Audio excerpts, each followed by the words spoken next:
Good morning students, welcome in Unique School Seeker. In previous class we were reading about cell organelles. In cell organelles, mostly cell organelles की study हम previous classes में कर चुके हैं. एक cell organelle vacuole जो था वो अपना लेफ्ट रह गया था. इट मीन्स हमने सबसे पहले firstly endoplasmic reticulum, after then ribosome, golgi body, lysosome, mitochondria, plastid cell organelles की स्टडी हम कर चुके हैं. In this class we are studying about vacuole and after then plant और एनिमल सेल की कंप्लीट हम डायग्राम से स्टडी करेंगे. और आफ्टर देन अपनी बुक का जो लास्ट टॉपिक है इस चैप्टर का, सेल डिवीजन, उसकी डिटेल स्टडी हम यहाँ इस क्लास में करेंगे. So let's start. First of all our last vacuole.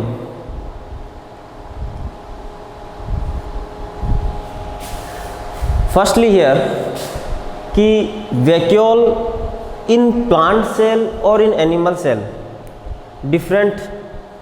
In plant cell their structure is very large and in plant cell its structure is less, यानी small structure present होती है. But in animal cell vacuoles are present in large number and plant cell in vacuole present in small numbers. Okay, because here big and larger structure in vacuole present. अब here कि what is the function of vacuole. vacuole का क्या function है? तो vacuole क्या करता है कि जो materials होते हैं, जो कि necessary materials होते हैं, like as a protein, glycogen, इन सब का store जो है वो कहाँ होता है? vacuole में. कहाँ स्टोरेज होता है इनका? vacuoles में. ये क्या होती है? सेक लाइक स्ट्रक्चर होती है. स्टोरेज सेक इसको कहा जाता है. वैक्यूल को प्लांट सेल में क्या कहा जाता है? स्टोरेज सेक. यहाँ पर वेरियस जो मटेरियल्स हैं उनका यहाँ पर स्टोरेज होता है. वेरियस मटेरियल्स में लिक्विडो या सॉलिडो. इट मीन्स ये कह सकते हैं अपन कि फ्लूइड जो सब्सटेंस है, उन फ्लूइड सब्सटेंस का स्टोरेज जो है वो किस में होता है? वैक्यूल में होता है. इसके अलावा ये जो वैक्यूल है ये प्लांट सेल को रिगिडिटी और ट्रिगिडिटी प्रोवाइड करवाती है. क्या प्रोवाइड करवाती है? रिगिडिटी और ट्रिगिडिटी जो है वो प्रोवाइड करवाती है. किसको? प्लांट सेल को. कौन प्रोवाइड करवाती है? वैक्यूल प्रोवाइड करवाती है. इसलिए in plant cell vacuole are important cell organelle. Okay, and next vacuole cell organelles are completed here. In the last we differentiate of plant cell और animal cell. In plant cell or animal cell differentiate between, firstly here to know nucleus is present in center of animal cell. Animal cell के center में nucleus present होता है. And in plant cell nucleus are present in a side. Side में यहाँ nucleus present होता है. यहाँ nucleus side में प्रेजेंट होने का reason due to the presence of larger structure of vacuole.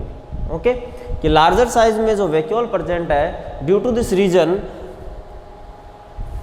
Nucleus are present in a side. तो first difference, animal cell और प्लांट सेल में न्यूक्लियस का, nucleus in animal cell present in centre of cell and in plant cell nucleus present in side. Okay, next here outer structure of, here outer structure cell membrane present. Cell membrane or we call that plasma membrane या selectively permeable membrane. Okay, cell membrane is a outer surface of animal cell, but in plant cell outside of the cell membrane or plasma membrane cell wall is present. A complex structure, this is made up by cellulose. Cell wall is present here.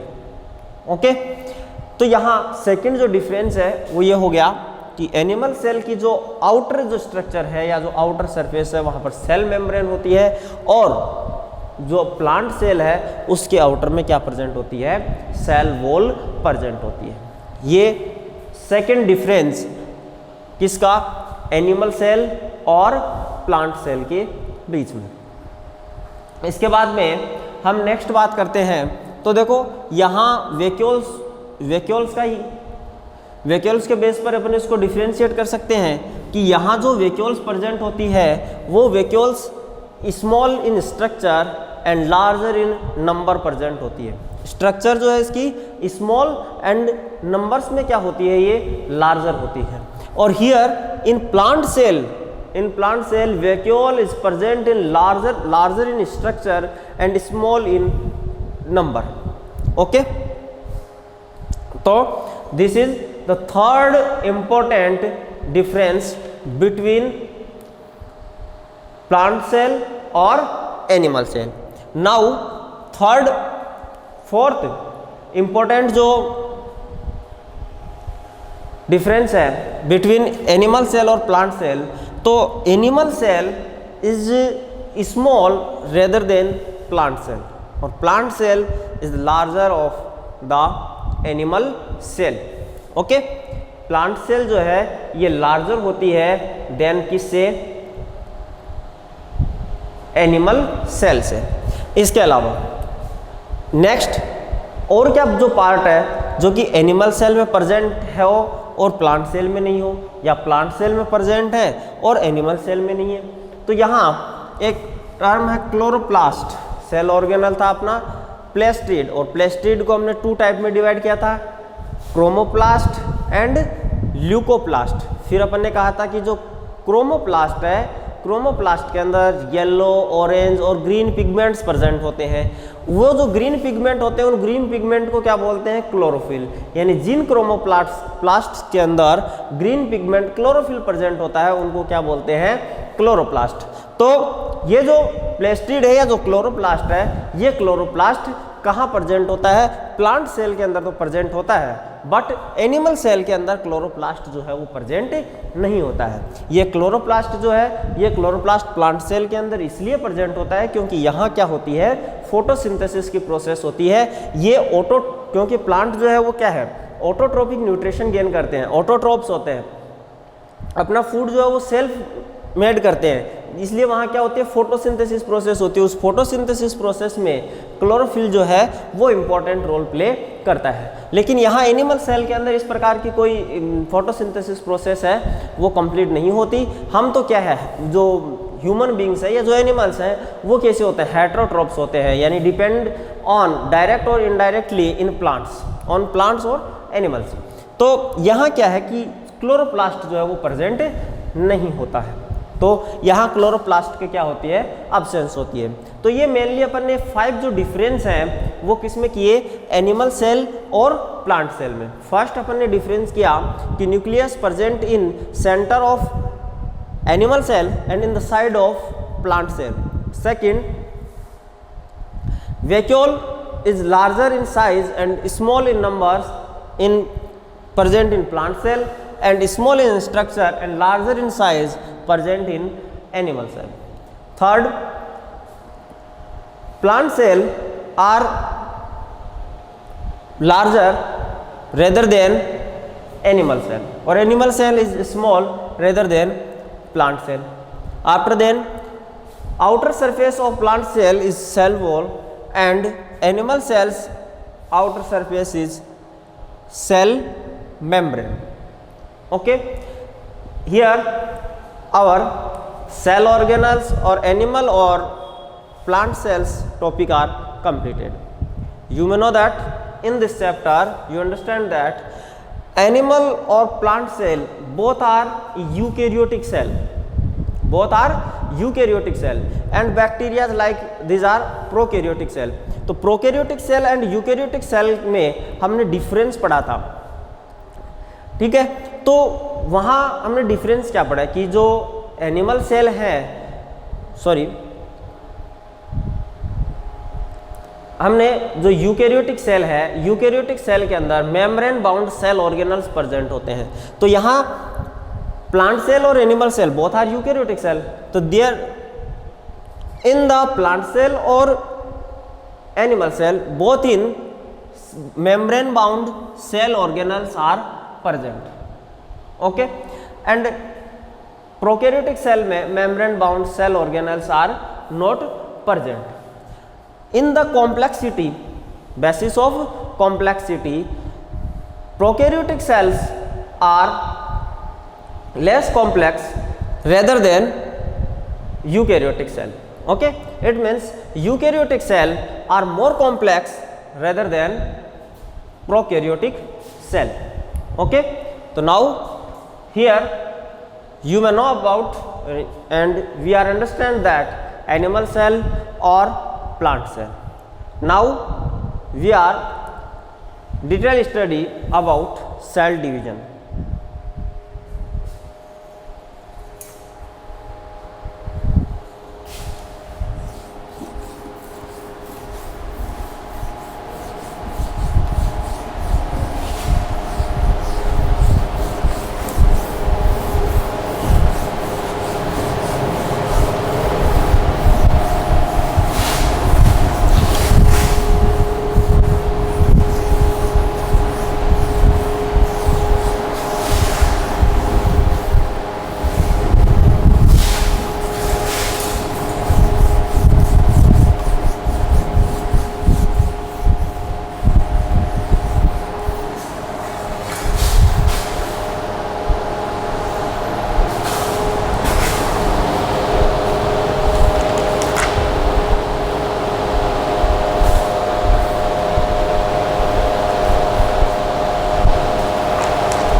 Cell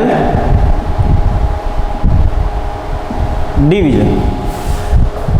So here a question arises, firstly, what is cell division and why necessary cell division? Cell division क्यों necessary है और cell division क्या होता है? We know that कि our body is multicellular organism और any multicellular organism are origin of a single celled organism, okay? यानी single cell से मल्टी सेल्स का फॉर्मेशन होता है। एक सेल जो है single cell divide and form a new cells, okay.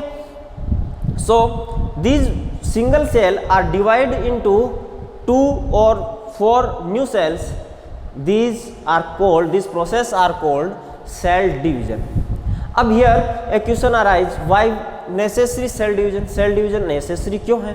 तो सेल डिवीजन नेसेसरी इसलिए है क्योंकि अपनी जो बॉडी है उस बॉडी के अंदर मिलियन बिलियंस जो सेल्स प्रेजेंट हैं। ये जो बिलियन सेल्स प्रेजेंट है तो एवरीडे डेली लाइफ में मैनी सेल्स जो है वो उनकी डेथ होती रहती है बॉडी के अंदर। तो वो जो सेल्स की डेथ होती है उनको वापस से करेक्ट करने के लिए, उनको वापस से सही करने के लिए, सेल्स के मेंटेनेंस के लिए क्या होती है, कुछ डिविजन्स होते हैं। और और दूसरा क्या है कि जो रिप्रोडक्टिव सेल है यानी कि जैसे गैमेट सेल है कि एक न्यू बेबी का जो फॉर्मेशन होता है यानी कि रिप्रोडक्टिव सेल, तो उसके लिए क्या होता है, डिवीजन होता है। तो फर्स्टली यहाँ अपन बात करेंगे सेल डिवीजन की। तो सेल डिवीजन जो है, इस सेल डिवीजन 2 टाइप का होता है। First mitosis and second meiosis. एक होता है माइटोसिस और एक होता है मियोसिस। अब here question arise, what is mitosis and what is meiosis. देखो माइटोसिस जो है, माइटोसिस को अपने को इतना ही यहाँ अपने को डिटेल स्टडी नहीं है, शॉर्ट में दिया हुआ है। माइटोसिस जो है ये माइटोसिस डिवीजन, पहली बात तो ये कि कहाँ होता है। माइटोसिस डिवीजन होता है अपनी बॉडी की जो सेल्स की जो वापस से मेंटेनेंस का जो कार्य है वो किसके द्वारा होता है, माइटोसिस डिवीजन के द्वारा होता है। और मियोसिस द्वारा क्या होता है, रिप्रोडक्टिव सेल का फॉर्मेशन होता है। तो यहाँ देखो माइटोसिस सेल में क्या होता है कि एक जो सेल है, ये एक सेल है, ओके। इस सेल में अपन जानते हैं कि अपनी बॉडी के अंदर जो गुणसूत्र है उनकी संख्या कितनी होती है, 46 होती है, ठीक है। इनकी जो नंबर है, ये नंबर ये डिवाइड होकर के और 2 सेल्स का फॉर्मेशन करेगी। यहाँ पर भी जो जीन्स है उनकी जो नंबर है वो क्या रहेंगे, सेम रहेंगे by the division of mitosis, okay. Mitosis division के बाद में भी अपनी जो सेल है वो सेल एज इट इज रहेगी। 2 सेल 2 सेल्स के अंदर डिवाइड हो जाएगी, बट सेल क्या रहेगी, सेम रहेगी। But in meiosis, meiosis is also 2 type. Meiosis जो है वो फिर से कितने टाइप का होता है, 2 टाइप का होता है, meiosis first and meiosis second. First meiosis first and second meiosis second. अब यहाँ मियोसिस फर्स्ट और मियोसिस सेकंड में क्या होता है कि यहाँ भी क्या होता है, एक जो सेल है मियोसिस में, एक सिंगल जो सेल है, ये सिंगल सेल डिवाइड हो जाती है और डिवाइड होकर के 4 न्यू डॉटर सेल का फॉर्मेशन करती है। यहाँ देखो ये एक सिंगल सेल थी, सिंगल सेल से ये क्या बनी, डॉटर सेल, ठीक है। यहाँ नंबर्स में कोई चेंज नहीं आया, सेल में कोई चेंज नहीं आया, बट यहाँ क्या है कि सेल जो है वो सेल चेंज हो जाती है। उनके अंदर जो जीन्स नंबर जो है, जो गुणसूत्र की जो संख्या है क्रोमोसोम्स की, वो क्या हो जाती है, चेंज हो जाती है, ठीक है। और चेंज होकर के कितनी हो जाती है, हाफ हो जाती है। चेंज होकर के कितनी हो जाती है, हाफ हो जाती है। अब देखो जैसे ये एक सेल है, ओके, ये सेल डिवाइड होगी, डिवाइड होकर के 2 न्यू सेल्स के अंदर डिवाइड होगी, फिर ये सेल वापस से डिवाइड होती है और ये डिवाइड होकर के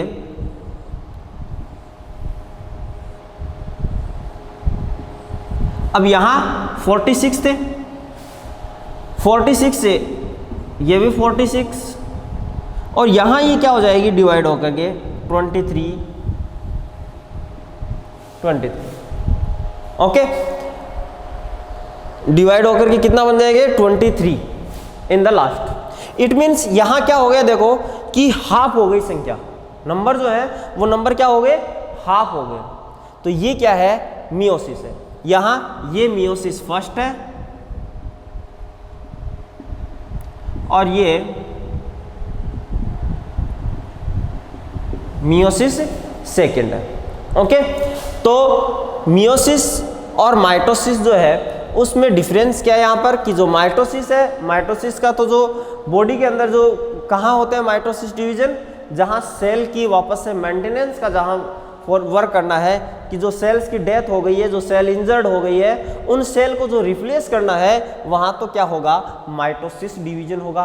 और मियोसिस जो रिप्रोडक्टिव सेल है, यानी कि जब न्यू बेबी का फॉर्मेशन होता है तो उससे पहले फर्टिलाइजेशन होता है ओवम और स्पर्म का, तो फर्टिलाइजेशन के बाद में क्या होता है, वहाँ पर मियोसिस डिवीजन होता है।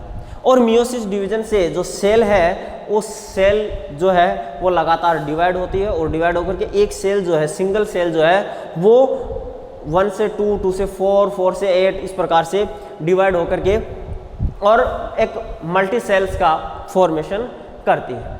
तो ये थी अपनी माइटोसिस और मियोसिस डिवीजन की detail study. In this class our biology portions first chapter और अपनी साइंस बुक का जो 5th चैप्टर है the fundamental unit of life are completed here, okay. This chapters question you self अपनी notebook के अंदर आप उनको कर लेना। किसी क्वेश्चन में इफ़ एनी क्वेश्चन में आपको कोई क्यूरीज आती है तो उस क्वेश्चन के बारे में आप मुझसे कमेंट बॉक्स में कमेंट करके आप पूछ सकते हैं। मैं आपको वहाँ पर उसका जो आंसर है वो आंसर आपको सेंड कर दूंगा। और यदि किसी क्वेश्चन की आपको डिटेल में यदि उसको एक्सप्लेन करना हो तो आप वो बता देना। नेक्स्ट एक और वीडियो इस चैप्टर के ऊपर हम बना लेंगे और उसमें आपके जो क्वेश्चंस होंगे, जो क्यूरीज है, जो डाउट्स हैं, उन डाउट्स को क्लियर कर दिया जाएगा। Okay.